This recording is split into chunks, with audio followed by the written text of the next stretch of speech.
di Alkitab dilarang untuk mengasihani diri sendiri. Kenapa orang tidak bahagia? Karena dirinya merasa nggak puas. Saya ini nggak cukup bahagia, nggak cukup diperhatikan, nggak cukup begini, nggak cukup. Sehingga ketika kita menuntut untuk diri kita, maka kita nggak akan pernah puas dengan keadaan. Hari ini yang harus kita perbaiki diri kita ini loh saudara. Jangan ada kepahitan suami istri, ayo lebih kepada kita bunuh diri yuk. Aku nih egois, aku akan belajar tidak menuntut dengan pasanganku, aku akan belajar gini, aku akan belajar gini. Banyak bertobatlah kita ini. Tobat saudara, tobat. Ya, kita nih perlu menguasai diri, ini perlu. Ya, jangan didengarkan apa yang sedang dunia tawarkan. Tingkat perceraian tinggi. Kenapa? Aku pantas bahagia, Bu. Pasanganku ini bikin aku enggak bahagia. Makanya aku milih untuk cerai. Kau harus menyangkal diri. Itu pasangan pilihanmu toh. Ya tuh nasibmu sudah bayar harga. Berdoa supaya kita nggak mengasihi diri sendiri. Terima keadaan itu dan mulai berdoa saudara. Anak-anak muda, jangan kasih penilaian dan penghargaan kepada dirimu terlalu. Ya, makanya saya selalu bilang ini, orang itu kalau mau menikah, itu bunuh diri. Bapak Ibu, Shalom. Apa kabarnya hari ini?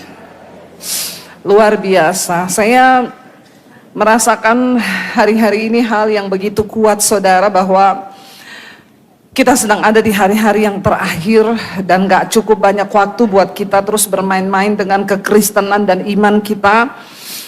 Ya, dan hari-hari ini Tuhan terus dorong sampaikan ya di setiap khotbah yang saya sampaikan. Jangan pernah lupa untuk menyatakan suruh jemaat itu bersiap-siap. Ya, karena kedatangan Tuhan akan segera datang, tapi bukan tanggal 25 September ini saudara ya.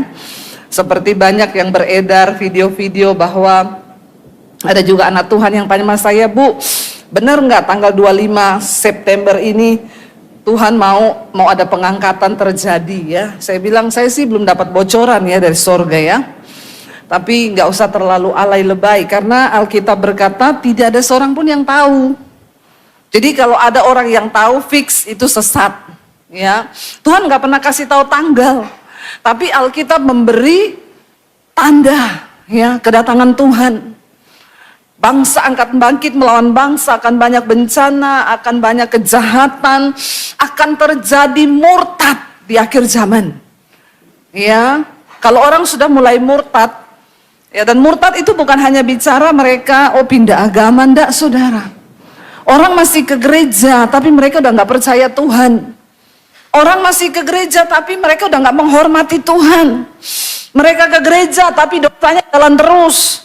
Mereka ke gereja tapi bersinah jalan terus. Mereka ke gereja tetapi ya rutinitas dosa tetap jalan. Ini tanda-tanda di akhir zaman. Orang tidak lagi menghormati Tuhan. Terjadi kemurtatan yang begitu luar biasa. Orang masih berkata punya agama tapi mereka nggak percaya lagi sama Tuhan. Dan ini hari-hari ini terjadi. Ya, begitu banyak orang yang hidup dengan santai, ya tidak menanggapi. Saudara, saya bilang sama anak-anak saya begini, kamu jangan kaget ya kalau kamu nggak sungguh-sungguh hidup beriman sama Tuhan. Kamu bayangkan nggak kalau kamu sungguh-sungguh tidak menjaga kekudusan, nggak jaga hidup benar di hadapan Tuhan. Saya bilang, kamu bayangkan nggak kalau tiba-tiba mami sama papi nggak ada loh. Bukan mati, tapi kita terangkat. Terus kamu tertinggal di dunia, apa yang mesti kamu bikin? Kalau kamu nggak mau sungguh-sungguh hidup dekat sama Tuhan. Karena orang tua nggak bisa gandeng anak. Anak nggak bisa gandeng orang tua. Pada hari penghakiman tiba, Tuhan bilang di sana akan tercerai. Ya, yang satu lagi tidur, yang satu hilang, yang satu di ladang lagi bekerja, yang satu hilang. Ya, saya bilang cuma satu, kalaupun ada yang tertinggal, ya jangan pernah kamu menyangkal Tuhan Yesus. Karena tidak ada keselamatan lagi di zaman antikris. Ya, keselamatan hanya dibayar dengan darah sendiri. Kamu harus mati dibunuh karena nama Yesus. Mumpung sekarang ini belum ada aniaya, kita cuma harus mengalahkan diri sendiri nih sekarang. Ya, kita berperang melawan diri sendiri karena musuh terbesar dalam iman itu adalah diri sendiri, bukan setan. Jangan sering-sering salahin setan, karena memang setan sudah salah. Ya, saudara salahin dia nggak goyah karena memang dia sudah salah. Mari kita berjuang melawan diri sendiri. Saudara, hari-hari ini saya melihat ajaran-ajaran itu banyak, bahkan tanpa sadar kita pun dibawa dalam pemahaman-pemahaman yang kelihatannya benar, saudara. Padahal itu menyesatkan. Saya kemarin baca berita begini, saudara. Sekarang ini orang lagi dibawa tertuju kepada diri sendiri terus. Saya kemarin baca berita, ya, survei membuktikan kalangan anak-anak muda sekarang, terutama Gen Z itu mereka nggak punya tabungan. Bekerja, iya mereka bekerja, tapi tabungannya nggak ada. Kenapa? Karena mereka itu sekarang lebih memilih memberi self reward. Di Jakarta itu, saudara, anak muda kerja dari Senin sampai Jumat, Sabtu mereka dugem. Karena dia bilang, ya aku harus memberikan self reward dong. Gua kan udah capek kerja. Buat apa gua kerja? Kan buat gua nikmati. Karena gua layak untuk bahagia. Orang itu dibawa untuk mengasihani diri, menghargai diri. Sehingga apa-apa itu tertuju kepada diri. Ya. Kemarin saya nonton di Australia ada demo besar-besaran yang mereka itu menolak imigran, saudara, terutama untuk Asia. Kenapa itu terjadi? Karena di Australia itu orang-orang Asia sekarang di sana punya restoran, punya rumah, punya apartemen. Karena mereka bekerja, kalau bisa ambil 3 shift, 4 shift pun kalau ada dia ambil 4 shift. Kalau orang-orang di sana mereka kerja Senin sampai Jumat, Sabtu, Jumat malam tuh mereka sudah penuhi itu tempat dugem, mereka minum, mereka mabok, mereka kasih self reward buat diri mereka. Sehingga ketika ada orang-orang Asia, orang Indonesia di sana banyak, saudara, punya resto, punya rumah, punya apartemen. Ya karena memang mereka bekerja keras dan mereka nggak maulah terlalu kasih reward kepada diri sendiri. Ya kita bekerja untuk kita bisa save itu untuk hari tua kita, untuk apa, ada hikmat. Ya, dan ini mulai terjadi.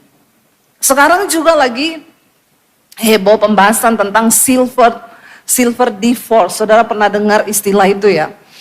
Perceraian di atas 50 tahun. Rambutnya udah silver kayak saya begini, ya, tapi bercerai. Dan saudara tahu alasannya perceraian itu terjadi kenapa? Karena pasangannya itu nggak enak diajak ngobrol. Lalu ada sebuah statement yang berkata gini, ingat loh, kita ini pantas untuk bahagia. Kalau aku bertahan dengan pasanganku, aku ini nggak bahagia. Jadi aku akan lebih memilih bercerai supaya aku bahagia. Prinsip-prinsip dunia ini mulai masuk, saudara. Dan banyak orang Kristen yang beranggapan gini, iya tuh benar banget loh. Kita ini layak bahagia loh. Kalau kita punya pasangan yang gak bikin kita bahagia kan ya pilih cerai aja. Karena kan gue gak bahagia sama dia. Hari-hari ini nilai-nilai firman Tuhan mulai bergeser. Dan digantikan dengan prinsip-prinsip dunia yang kelihatannya benar. Padahal itu semua bertentangan dengan firman Tuhan. Kita di Alkitab dilarang untuk mengasihani diri sendiri. Kenapa orang tidak bahagia? Karena dirinya merasa nggak puas. Saya ini nggak cukup bahagia, nggak cukup diperhatikan, nggak cukup begini, nggak cukup. Sehingga ketika kita menuntut untuk diri kita, maka kita nggak akan pernah puas dengan keadaan. Padahal Alkitab bilang begini, Rasul Paulus ngomong begini saudara, kita buka bersama 1 Tesalonika ya. 1 Korintus, maaf. 1 Korintus pasal yang ke 1 Korintus pasal yang ke-9 saudara, ayat yang ke-25 mulai. Lihat 1 Korintus 9 ayat 25 sampai 27. Apa yang Rasul Paulus katakan di sana? Kita baca bersama yuk. Tiap-tiap orang yang turut mengambil bagian dalam pertandingan menguasai dirinya dalam segala hal. Maka mereka apa? Berbuat demikian untuk memperoleh suatu mahkota yang fana. Tetapi kita apa saudara? Untuk mahkota yang abadi saudara. Lalu dikatakan di sana, coba saudara baca yang selanjutnya.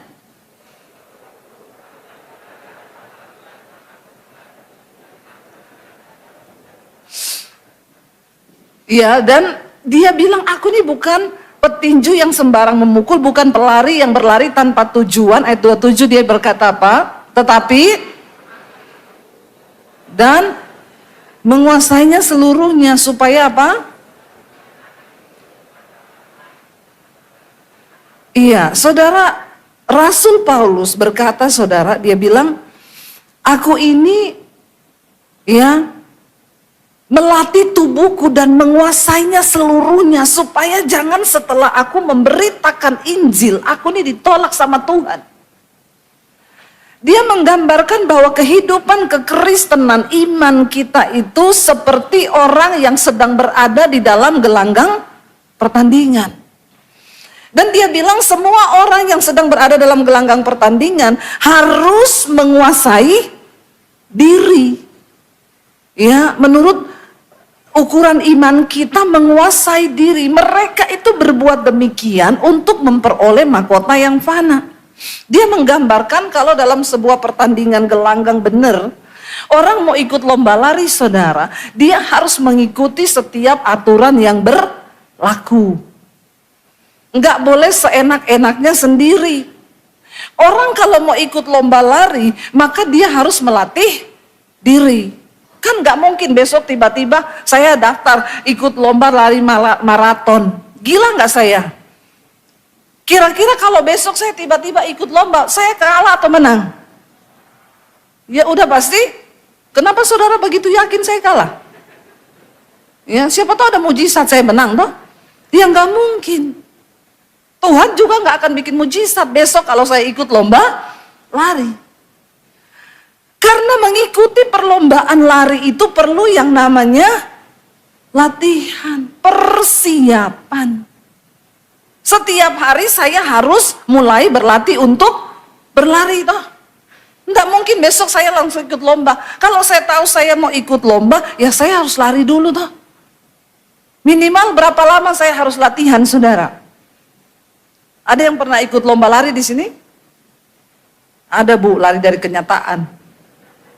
Ya, itu nggak bisa sembarangan kita langsung ikut lomba. Ya nggak bisa 1-2 bulan juga nggak bisa.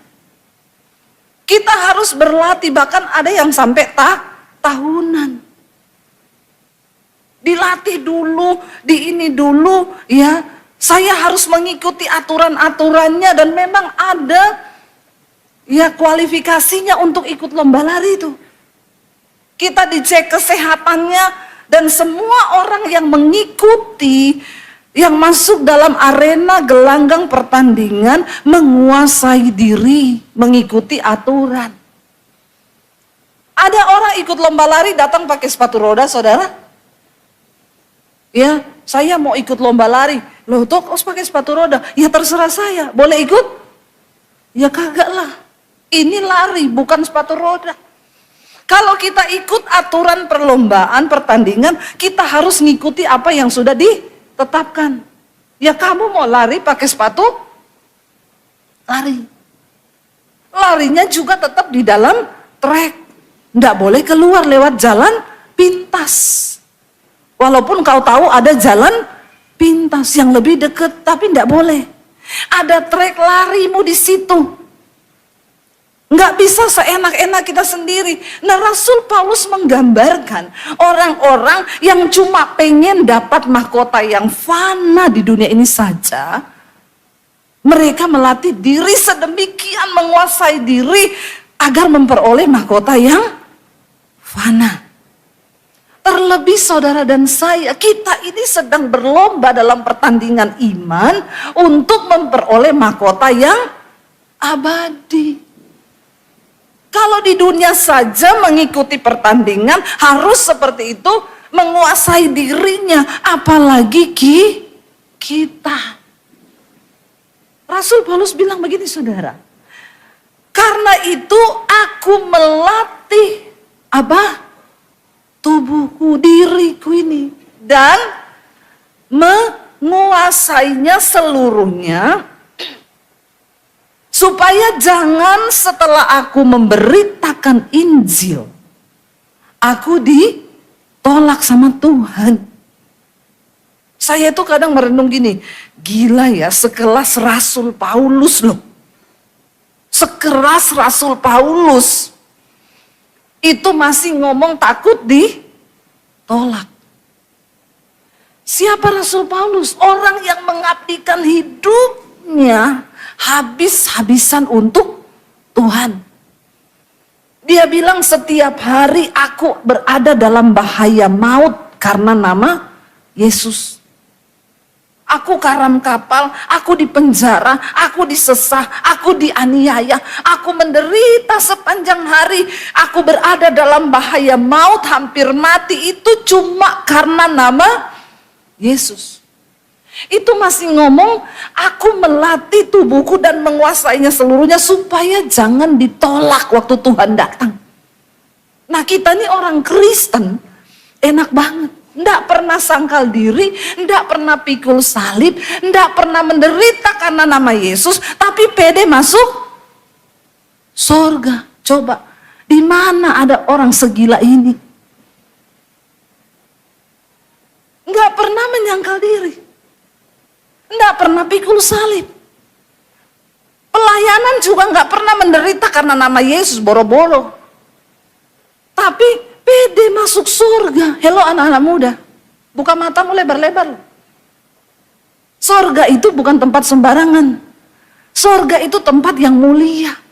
Mahkota yang Tuhan sediakan, mahkota kehidupan, itu untuk orang-orang yang memang berani bayar harga, berani menyangkal diri, memikul salib, mematikan diri sendiri dan mengikut Tuhan. Sementara sekarang itu tidak. Orang Kristen hidupnya enak banget. Oh, berdosa kan Yesus sudah mati bagi dosa aku tuh. Ya, enggak apa-apa, dugem enggak apa-apa. Selingkuh enggak apa-apa. Ya. Karena Tuhan sudah mati bagi dosaku yang kemarin, yang sekarang, dan yang akan datang. Pret banget ya? Enak sekali, enak. Sesat kau, sesat. Tobat, tobat, tobat saudara, tobat. Ya, kita ini perlu menguasai diri, ini perlu. Ya, jangan dengarkan apa yang sedang dunia tawarkan. Tingkat perceraian tinggi. Kenapa? Aku pantas bahagia, Bu. Pasanganku ini bikin aku ndak bahagia.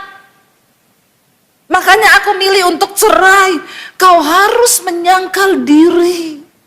Itu pasangan pilihanmu toh. Ya tuh nasibmu sudah bayar harga. Berdoa. Supaya kita nggak mengasihi diri sendiri.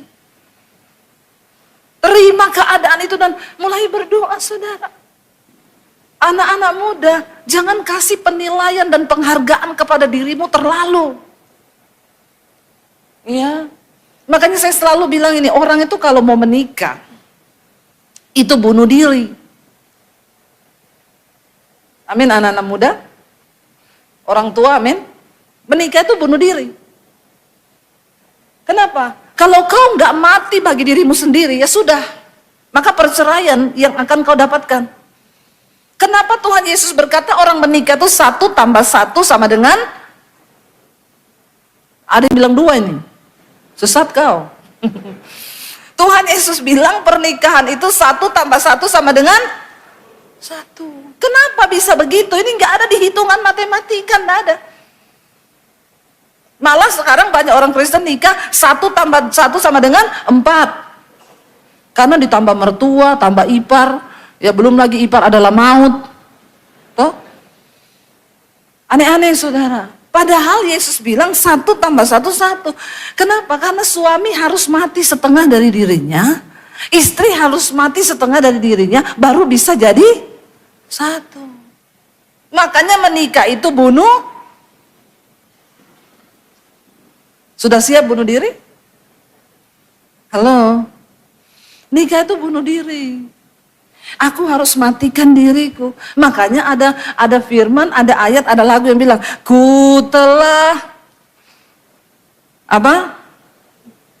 Mati dan tinggalkan cara hidupku yang lama. Kalau kau nggak mati bagi dirimu sendiri, nggak bisa, saudara. Ya, mari kita mati bagi diri kita sendiri. Rasul Paulus bilang kita berada di dalam gelanggang pertandingan. Dan dia bilang begini, dan semua peserta harus ikut berlari. Saudara mau atau tidak, saudara setuju atau tidak, saudara suka atau tidak, engkau siap atau tidak, engkau harus berada di gelanggang pertandingan dan engkau harus berlari. Jangan punya iman yang biasa-biasa saja. Kita hari-hari ini saudara buka TV, buka media itu beritanya, ya kalau enggak peperangan, kalau enggak pembunuhan, ya kemarin aja syok Amerika ya kehilangan satu tokoh Charlie Kirk itu ditembak mati saudara. Dia seorang influencer yang sangat radikal memberitakan kebenaran. Ya, no LGBT, no aborsi, semua nilai-nilai kekristenan yang bergeser di Amerika diluruskan sama dia. Ya, saya juga bertanya, kenapa Tuhan izinkan dia mati ya? Padahal pemberitaannya itu banyak orang bertobat, saudara. Ya, tapi sudah selesai. Tugasnya sudah selesai. Nah, kita ini, saudara, kita harus berjuang. Sekarang tuh buka TV. Ya, kalau di Amerika pembunuhannya ditembak mati, dia lagi membahas soal penembakan massal loh di Amerika. Lagi ditanya, menurut Anda bagaimana penembakan massal? Dia baru mau jawab tiba-tiba ya, langsung meninggal di tempat. Saya tuh bertanya sama Tuhan juga, kenapa Tuhan ya, Tuhan izinkan gitu. Lain lagi di Indonesia beritanya, mati di lakban. Lebih keren saudara, dilakban. Lalu beritanya, dia melakban dirinya sendiri. Ya, tidak terbukti ada pembunuhan, tapi dia melakban dirinya sendiri karena sakit jiwa. Lalu terjadi lagi beberapa waktu kemudian, ada kepala bank yang dibunuh di lakban. Hati-hati kalau lihat lakban sekarang. Tolong lakban-lakban di rumah itu diungsikan ya. Karena kayaknya kata-kata lakban ini di Indonesia ini menakutkan sekarang. Ya, akhirnya ditiru motifnya. Ya, ditemukan mati di lakban. Jangan ditiru, ini adegan berbahaya. Ya, jadi ibu-ibu tolong jauhkan lakban dari rumah ini. Kita nih buka berita, lihat TV sekarang ini, aduh. Ya, saya tuh dikasih tahu. Tuhan sekarang itu harus banyak-banyak nyanyi saudara, banyak-banyak memuji Tuhan supaya kita nih nggak sakit jiwa. Karena kalau dengar berita nih sekarang, benar Tuhan Yesus berkata begini, di hari-hari yang terakhir, kamu akan mendengar berita-berita yang menakutkan. Tentang perubahan alam, iklim, nanti akan terjadi begini, tentang kejahatan. Dan Tuhan Yesus loh yang ngomong gini. Dan akan banyak orang yang mati ketakutan mendengar berita-berita itu. Baru dengar sudah mati. Baru dengar toh ini. Ini belum apa-apa saudara. Yang kita lihat-lihat ini belum apa-apa, ini baru permulaan dari penderitaan zaman akhir. Tuhan bilang akan ada tanda yang lebih hebat. Nanti di langit itu akan ada tanda dan banyak orang akan datang memakai nama Yesus, penyesatan akan terjadi. Sekarang ada saudara penyesatan, banyak orang ikut di sana, Kristen penyesatannya, pendeta. Perjamuan kudus ditetesin darahnya pendetanya.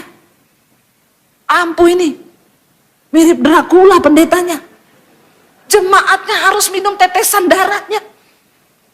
Ini sekte yang mengerikan, tapi mereka pakai nama Yesus. Jangan pernah mengagungkan pendeta, amin. Ini banyak ini jemaat-jemaat mulai agung-agungkan pendeta. Apalagi pendetanya tampil dan bilang, aku ini nabi. Hati-hati saudara.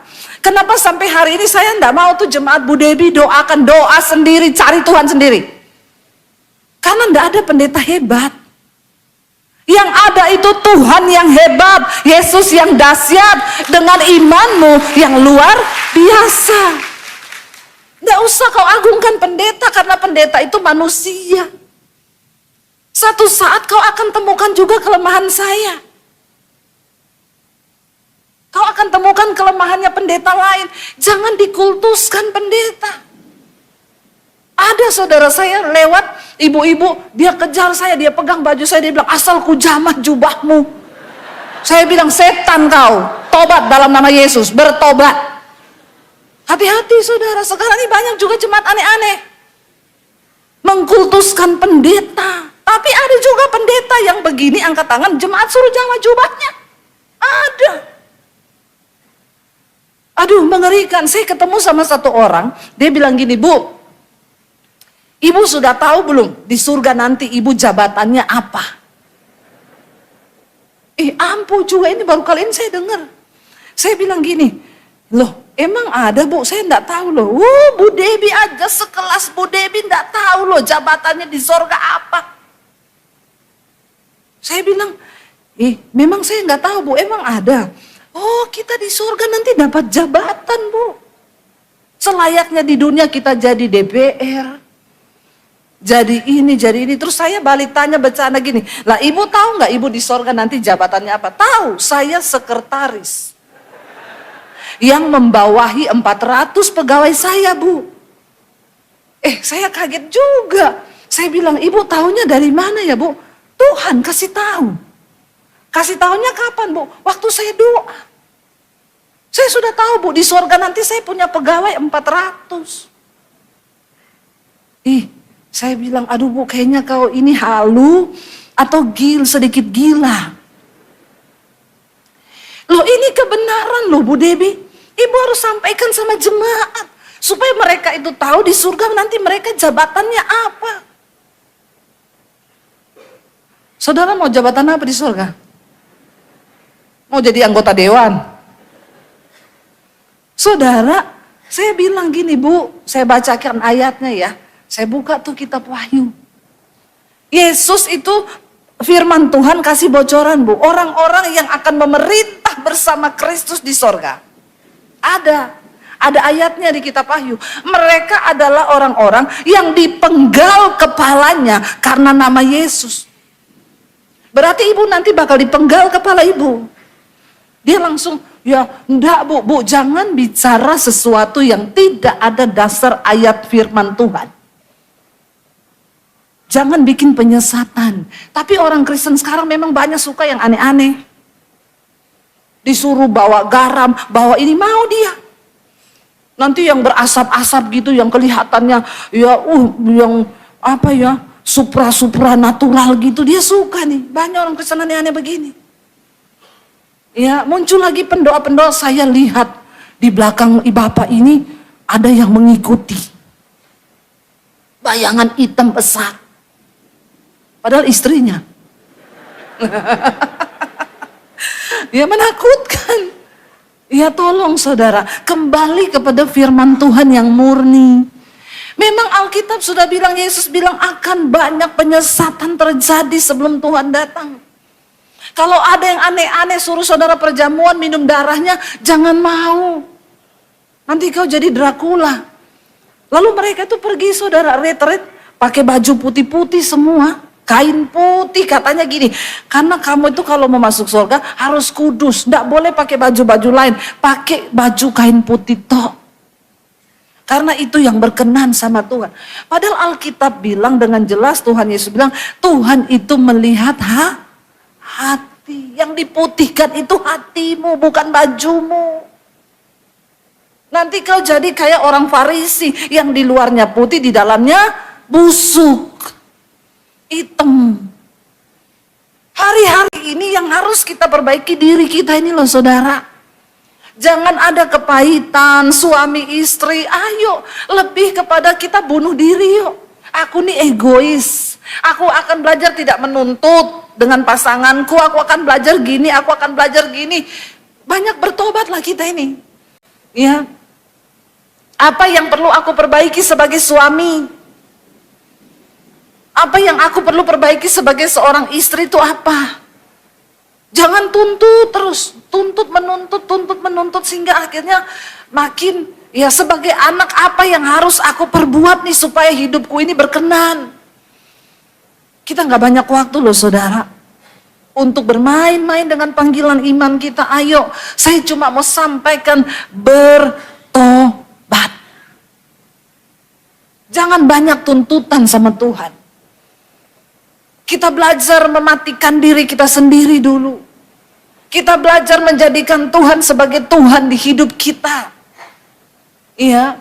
Karena Alkitab berkata apa? Cukupkanlah dirimu dengan apa yang ada padamu. Jangan lihat suami orang lain, jangan lihat istri orang lain. Tapi mari syukuri apa yang kita miliki hari ini. Supaya kita tidak merasa aku ini kurang bahagia, kurang cantik, kurang ganteng, kurang kaya. Kurang terus. Kita lupa mensyukuri apa yang sudah Tuhan berikan yang begitu luar biasa. Karena kita merasa kurang terus. Ya kurang duit. Hari-hari ini ada yang rasa kurang duit? Tidak usah angkat tangan. Tidak ada juga yang mau ngasih sama kita. Ya, saudara. Saya itu ketemu orang kaya saudara. Kaya saudara. Ya menurut saya ya memang dia kaya. Dia punya semuanya. Dia cuma duduk di pinggir laut. Di vilanya. Pakai celana pendek. Pakai baju kaos putih biasa. Nggak pakai sesuatu yang bermerek sama sekali. Ya. Terus dia bilang sama saya. Bu saya itu hari-hari ini. Ya saya banyak merenung, ya tempat saya di sini, vilanya itu di tengah hutan, masuk ke dalam hutan, lalu ada pantai saudara. Dia bilang, ya saya senang kalau di sini bu, merenung di pinggir pantai pakai celana pendek. Saya nih sekarang udah nggak mau ke mall, beli-beli apa-apa itu sudah nggak mau. The real Sultan begini, ya. Pada akhirnya dia menemukan satu keadaan di mana dia bilang, ya aku udah nggak pengen apa-apa. Cuma pengen duduk di pinggir pantai, merenungkan hidup, menikmati laut, lihat langit. Ternyata pada akhirnya orang kaya tuh cuma pengen itu. Terus kita nih masih pengen kaya. Padahal orang kaya cuma pengen duduk di pinggir laut, enggak lagi belanja-belanja, enggak lagi apa-apa. Saya tuh kadang-kadang jadi bingung ya, manusia itu piye ya. Yang sana, saya bilang Pak, Bapak tahu nggak? Di luar sana ada begitu banyak orang yang pengen mengejar apa yang sudah Bapak dapatkan loh. Punya building, punya rumah, punya mobil mewah, punya. Tapi setelah saya mendapatkan Bapak, saya juga jadi bingung karena Bapak sekarang yang Bapak mau cuma duduk di pinggir pantai, lihati laut, pakai celana pendek. Dan memang dia saudara, saya tahu dia tuh kalau keluar udah nggak ada pakai aksesoris, jam tangan, RM, nggak ada. Kayak uya-kuya, kayak ini, udah ada. Yang pamer mobil Lamborghini, pamer ini, enggak. Memang dia, ya. Waktu di Jakarta aja ketemu teman-teman saya datang, mobil mewah-mewah. Ya, dia datang pakai Avanza. Ini orang kaya banget sudah. Saya kalau ngobrol sama dia, Pak, kenapa? Ya buat apa Bu? Semuanya itu sebenarnya terletaknya di hati kok. Biar saya naik ini, tapi kalau hati saya sukacita, bersyukur sama aja. Sama aja semuanya. Nah, yang mau saya sampaikan di sini saudara, ternyata hidup ini kembali lagi kepada sikap hati kita. Ketika kita itu merenungkan hidup, kita bisa mensyukuri apa yang kita terima hari ini. Ternyata itulah kebahagiaan kita. Loh, menurut dia tuh sekarang dia bahagia bukan ketika dia jalan-jalan di New York, dia jalan-jalan. Saya tuh bahagia Bu. Saya banyak menghabiskan waktu saya di sini. Saya tuh ya Bu, kalau di villa ini seharian dari pagi saya sampai sore. Itu saya cuma duduk di pinggir pantai sini merenungkan hidup. Merenungkan hidup, satu saat saya akan menghadap Tuhan. Ya. Makanya saya cerita dulu satu kisah. Ada seorang CEO berlibur di satu pulau. Lalu dia ketemu sama nelayan. Nelayannya lagi dorong perahu jam 9 pagi. Dia tanya, kamu sehari dapat uang berapa? Ya cukup untuk kehidupan saya sehari sama anak, sama istri. Kenapa kamu nggak kerja lebih giat lagi? Sampai sore gitu supaya kamu dapat 2 kali lipat, lalu kamu bisa punya perahu 10, bahkan satu saat kamu punya kapal, kamu punya ini terus. Sehingga kamu bisa lebih santai nanti ngantarkan anakmu, duduk sama istrimu. Terus nelayan itu bilang, loh saya sekarang sudah begitu. Ini saya nanti pulang, saya antar anak saya ke sekolah, nanti saya duduk sama istri saya masak, saya nikmati ikan yang sudah kita masak bersama. Lalu kami menikmati hidup sampai sore saya bersama istri di rumah dengan anak-anak. Nanti malam saya melaut lagi besok. Kamu suruh saya menghabiskan waktu saya dengan sedemikian keras cuman supaya saya nanti bisa duduk dengan anak dan istri. Tapi sekarang hari ini saya sudah menikmati itu. Ternyata saudara, hidup ini adalah ketika kita bisa menguasai diri, mensyukuri semua yang Tuhan berikan. Dan berkata, Tuhan cukup, aku bersyukur buat anugerah-Mu yang Tuhan beri. Bangun pagi kita buka mata bersyukur. Anda bisa pergi ke toilet membuang air kecil, air besar tanpa harus ke rumah sakit. Syukuri loh. Pernah nggak saudara buang air kecil terus ngomong, Tuhan terima kasih. Aku bisa pipis lancar. Itu anugerah saudara. Kenapa? Karena kalau kau nggak bisa pipis, kau dibawa ke rumah sakit. Ya, rumah sakit sekarang juga kalau mau segera ditangani bunyi. Bisa sih pakai BPJS, tunggu dulu sampai dokternya datang. Ya toh? Jadi hari ini mari kita belajar mensyukuri. Bangun pagi bersyukur Tuhan buat napas, buat hari yang Tuhan beri. Aku bisa ke kamar mandi, bisa melakukan semua ini karena anugerah Tuhan. Dan setelah kita bersyukur, mari kita berkata, Tuhan ajar aku untuk bisa memberikan sesuatu yang terbaik buat Tuhan dari hidupku. Bapak Ibu, seringkali ya kita berpikir bahwa perkataan itu hal yang biasa saja. Tapi ternyata firman Tuhan itu banyak ya yang menuliskan tentang bahwa perkataan itu bukan hal yang biasa. Sebab hidup kita, bahkan roda kehidupan kita itu ditentukan oleh perkataan kita. Dan kita akan belajar hari ini bahwa ternyata perkataan orang percaya itu berkuasa. Apa yang kita perkatakan itu yang terjadi dalam hidup kita. Yesus itu berkata bahwa ya hati-hati dengan perkataanmu karena menurut perkataanmu engkau akan dibenarkan dan menurut perkataanmu pula engkau akan dihukum. Banyak orang saudara akhirnya mengalami kegagalan dalam hidup mereka, bahkan tidak sedikit yang akhirnya mengalami maut karena perkataan. Firman Tuhan berkata hidup mati itu dikuasai lidah. Siapa suka menggemakannya akan memakan buahnya, kata firman Tuhan. Hati-hati, hidup mati dikuasai lidah. Siapa suka menggemakannya akan memakan hasilnya. Apa itu dikatakan menggemakannya, saudara? Kalau kita tuh masuk ke gua, kita berteriak, maka akan ada gema balik kan dari suara kita. Yang dimaksud dengan begini, saudara, kalau kita pergi ke dalam gua, kita teriak, misalnya kita bilang berkat, yang balik apa? Berkat, kat, gitu kan? Kalau kita teriak kutuk, yang balik apa? Kutuk, kutuk. Ini namanya menggemakan. Nggak mungkin kita masuk ke gua lalu kita teriak berkat terus dibalas kutuk, tuk. Itu ada setan itu, ada syaiton di situ. Atau kita teriak kutuk lalu baliknya berkat, kat. Itu tidak mungkin.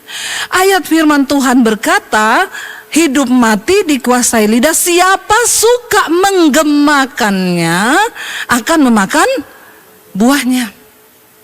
Artinya itu, kalau kita suka ngucapin kutuk, maka kutuk itu berbalik kepada kita sendiri. Kalau kita suka ucapkan berkat, maka berkat itu yang akan kita nikmati juga dalam hidup kita. Nah, Yesus berkata begini, saudara. Mari kita buka bersama Lukas pasal yang ke-6 ayat 45, saudara. Mari kita baca sama-sama 1, 2, 3. Orang yang baik mengeluarkan barang yang baik dari perbendaharaan hatinya yang baik. Dan orang yang jahat mengeluarkan barang yang jahat dari perbendaharaannya yang jahat. Karena yang diucapkan mulutnya meluap dari hatinya. Ternyata benar, orang itu tidak mungkin bisa mengatakan yang baik kalau hatinya jahat. Kalau hati kita penuh dengan kejahatan, maka sudah pasti perkataan kita tuh jahat. Jadi bapak-bapak, kalau istrimu tuh omongannya ya nyelekit, bikin jengkel lah, itu dia perlu berobat itu hatinya. Mungkin banyak kekecewaan di dalam hati yang dia simpan selama ini. Karena hati ini adalah tempat penyimpanan, dikatakan perbendaharaan. Tempat semua penyimpanan. Kalau yang tersimpan dalam hati kita baik ya, segala hal yang manis, firman Tuhan di hati, maka juga yang keluar dari mulut kita itu perkataan yang baik. Jadi ini rahasianya. Makanya Alkitab berkata Tuhan itu melihat hati kita. Orang kalau hatinya busuk, saudara, ya perkataannya busuk. Kalau hatinya penuh iri hati, ya perkataannya iri hati.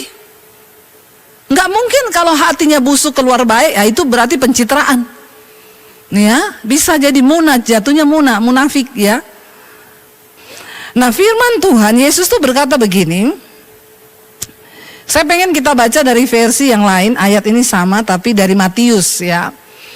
Injil Matius pasal 12 ayat yang ke-34 mulai, saudara. Yesus berkata begini, Injil Matius ya, ayat yang ke-34. Hai kamu apa? Keturunan ular beludak. Bagaimanakah kamu dapat mengucapkan hal-hal yang baik sedangkan kamu sendiri jahat? Karena yang diucapkan mulut meluap dari hati. Yesus menyatakan perkataan ini untuk orang-orang Farisi dan ahli-ahli Taurat. Mereka itu orang paling munafik. Di luar kelihatan pakai jubah putih, tapi hatinya busuk, saudara. Makanya Yesus bilang, kamu keturunan ular beludak, bagaimana kamu bisa mengucapkan hal yang baik sementara kamu sendiri jahat, ya? Karena yang diucapkan mulut itu meluap dari hati. Lalu ayat berikutnya kita baca sama-sama.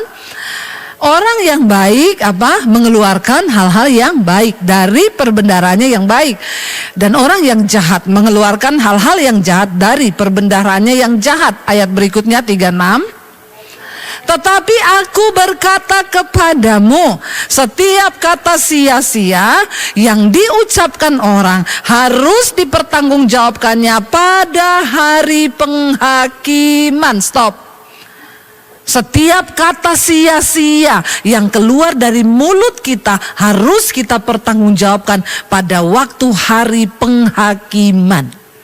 Betapa sering kita ini ngomong sia-sia, saudara. Terutama anak-anak muda ini. Ya, saya tuh sering dengar anak muda kalau cerita, iya kamu tahu anjir? Hello, apa itu anjir? Apa itu? Hanya anak muda yang tahu ini.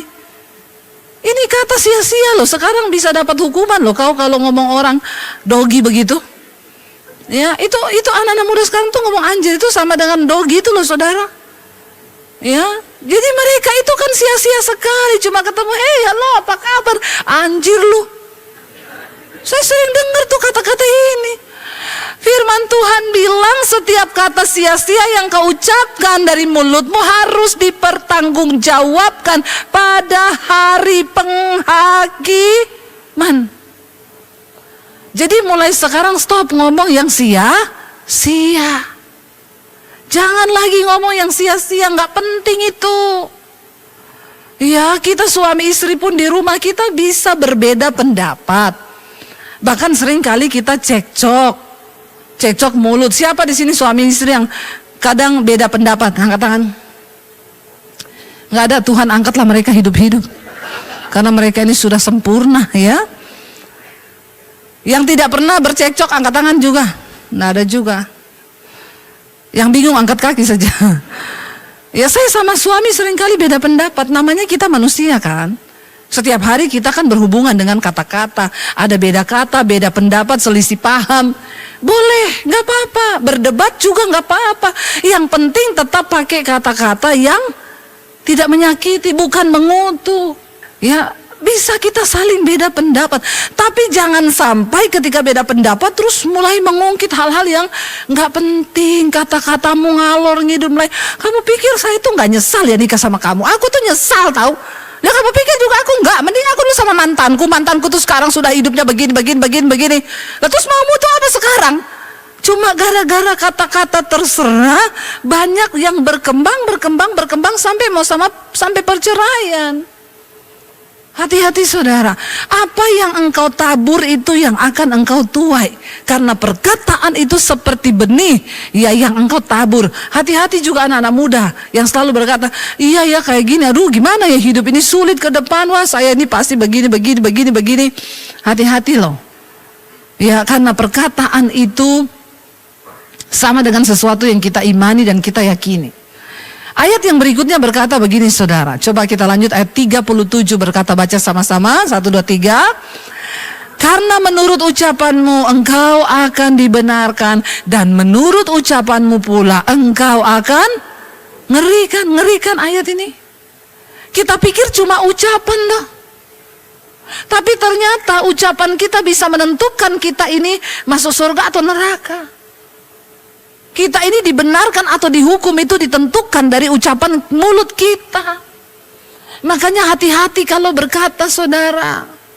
Dan Alkitab berkata, apa yang engkau ikat di bumi itu akan terikat di sorga. Apa yang kau lepas di bumi itu akan terlepas di sorga. Pakailah kata-kata yang penting di dalam rumah tangga. Boleh marahin anak kita, ingatin mereka firman Tuhan. Ya karena firman Tuhan itu sudah segala-galanya. Kalau marahin anak ngomong aja, kamu tuh kalau nggak menghormati Tuhan ya kamu nggak akan bisa dapat apa-apa hanya dengan menghormati Tuhan. Itu firman. Kita ucapkan firman saudara. Kasih ingat mereka tentang firman Tuhan. Ketika Yosua diperintahkan Tuhan untuk menggantikan Musa membawa bangsa Israel keluar dari Mesir ke tanah perjanjian, Yosua bilang, aku masih muda Tuhan, aku enggak bisa. Tuhan berkata, bisa, jangan takut. Yang penting kamu lakukan ini. Tuhan enggak ngomong begini sama Yosua, supaya kamu berhasil, kau pergi latihan militer dulu 1 tahun ya. Nanti kalau sudah jago kau datang ke sini baru kau bisa bawa bangsa itu. Tuhan juga enggak ngomong gini, kamu belajar matematika, perhitungan, fisika, kamu belajar dulu bahasa Israel, bahasa ini, baru kamu bisa saya utus. No. Keberhasilan dan keberuntungan Tuhan cuma bilang begini, jangan engkau lupa, setiap hari perkatakan kitab Taurat ini, bertindak hati-hati sesuai dengan semua yang tertulis dalam firman Tuhan, supaya perjalananmu itu berhasil dan beruntung. Amin saudara. Kalau engkau melihat anakmu berhasil, enggak usah kau leskan matematika, bahasa Inggris, bahasa Mandarin, bahasa ini, bahasa itu. Ya, dikursuskan ini, kursus itu, kursus nyanyi, kursus ini, kursus sombong. Semua dikursusin. Dengan berharap anaknya itu tapi tidak ada satupun orang tua kadang-kadang yang lupa untuk mengajari anaknya firman Tuhan. Suruh anakmu baca firman. Perkatakan firman itu siang dan malam. Maka hidupmu, firman Tuhan bilang, berhasil dan beruntung, saudara. Bukan cuma berhasil. Karena banyak orang kelihatannya berhasil tapi tidak beruntung. Kelihatannya berhasil, kerja dari pagi sampai malam, tapi nggak dapat apa-apa, saudara. Alkitab bilang dia menabung di pundi-pundi yang berlubang, bocor terus, nggak ada hasil. Kelihatan tokonya rame dari pagi sampai malam, begitu hitung-hitungan akhir bulan, nggak ada untung lah. Tokoku kok kelihatan rame, tapi kok nggak ada untung. Karena kau hanya mengandalkan pikiranmu manusia, kau tidak pernah memperkatakan firman Tuhan di dalam hidupmu. Firman Tuhan itu berkuasa, saudara, amin. Hati-hati dengan lidahmu. Coba kita baca, saudara, ya, tentang lidah. Buka bersama di dalam Yakobus. Yakobus 3 ayat yang ke-6 mulai, saudara. Ngeri sekali tentang lidah ini. Kita akan lihat dari firman Tuhan. Bukan saya yang ngomong, ini firman Tuhan yang bicara. Baca 1, 2, 3. Lidah pun adalah api. Ia merupakan suatu dunia kejahatan yang mengambil tempat di antara anggota-anggota tubuh kita sebagai sesuatu yang dapat menodai seluruh tubuh dan menyalakan roda kehidupan kita, sedang ia sendiri dinyalakan oleh lidah. Ini lidah. Lidah yang adalah anggota terkecil di dalam tubuh kita. Kecil sekali lidah ini. Tapi ternyata dia bisa menggerakkan seluruh roda kehidupan kita. Banyak orang Kristen hari-hari ini nasibnya terkutuk akibat dari perkataan lidahmu sendiri. Yang kau tidak hati-hati. Engkau kutuki sendiri hidupmu, kau kutuki sendiri nasibmu, kau kutuki anak-anakmu. Kalau marah engkau kutuki istrimu. Dan itu semua dipegang sama setan. Karena apa yang kau ikat di bumi terikat di surga. Apa yang kau lepas di bumi itu terlepas di surga. Lidah ini mengambil bagian di antara anggota tubuh kita sebagai suatu yang dapat menodai seluruh tubuh. Karena perkataan. Dan menyalakan roda kehidupan kita. Sedangkan lidah sendiri dinyalakan oleh api neraka. Ngeri, saudara, kalau kita tidak bertobat dalam hal mulut. Semua jenis binatang liar, burung-burung, serta binatang-binatang menjalar dan binatang-binatang laut dapat dijinakkan, sudah bisa dijinakkan. Dan telah dijinakkan oleh sifat manusia. Tetapi, baca bersama, tetapi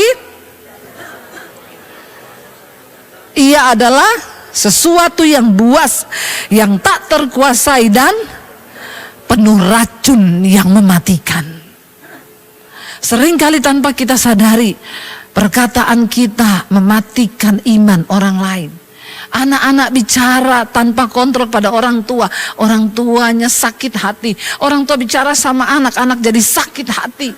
Dan tanpa kita sadari, lidah ini, saudara, dia sesuatu yang buas, yang tak terkuasai dan penuh racun yang mematikan.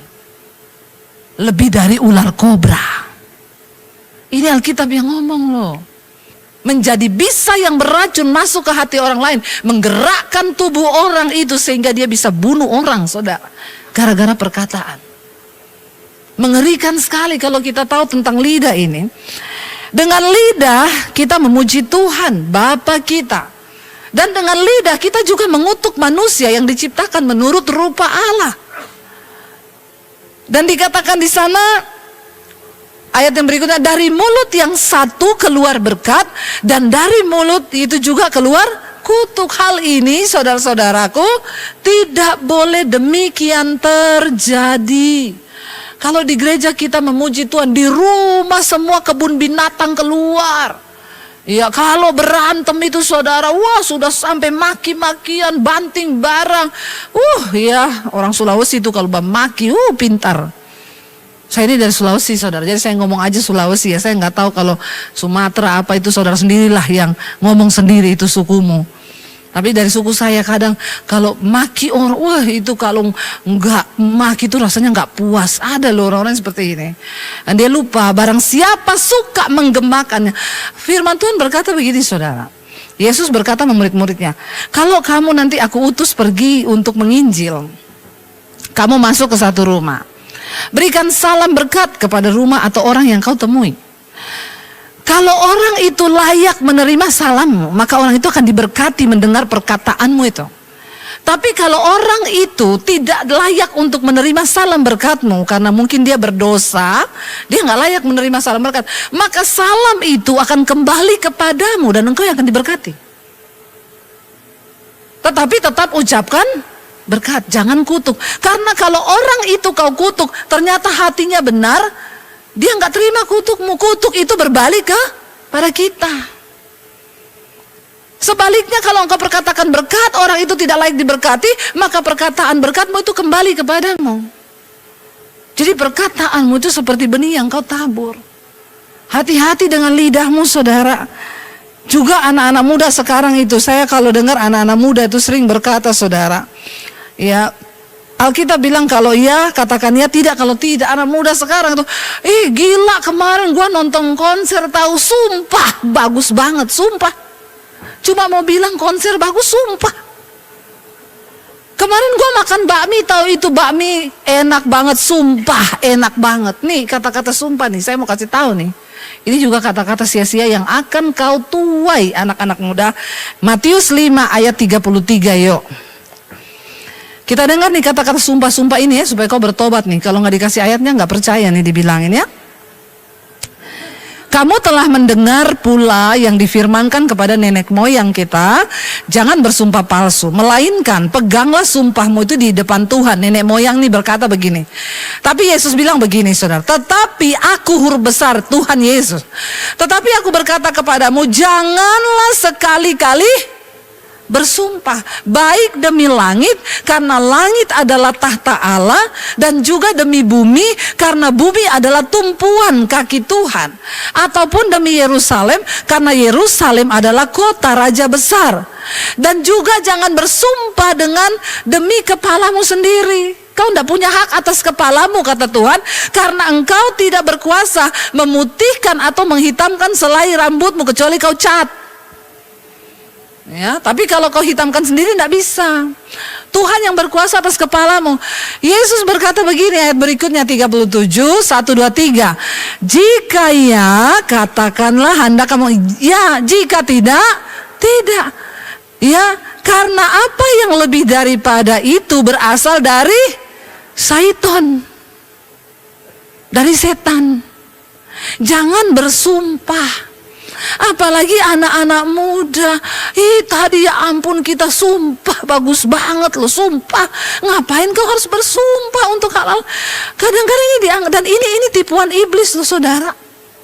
Ini adalah tipuan iblis di akhir zaman yang kita pikir itu hanya biasa.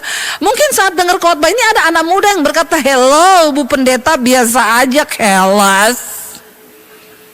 Itu kan cuma bahasa-bahasa gaul anjir. Ya, besok kalau kau dihukum di neraka biasa aja keles. Saya kan udah pernah ingetin keles. Bertobat. Jaga mulutmu, jaga ucapanmu dari hal-hal yang sia-sia. Karena firman Tuhan bilang setiap perkataan sia-sia yang keluar dari mulut kita harus dipertanggungjawabkan pada hari penghakiman kelak. Makanya ibu-ibu ayo jaga hati supaya mulutmu itu juga manis, tidak penuh racun. Kalau hatimu penuh racun, mulutmu penuh racun. Saya selalu bilang sama ibu-ibu, kalau berselisih paham dengan suami sampai akhirnya nangis, nggak usah berharap nangis di tempat tidur menghadap tembok, berharap dipeluk dari belakang lalu suaminya bilang, maaf ya sayang, I love you Pret. Jangan ya, kau nangis sambil nungguin dia minta maaf. Kok nggak datang-datang ya, nangis ya, malah dibuat-buat.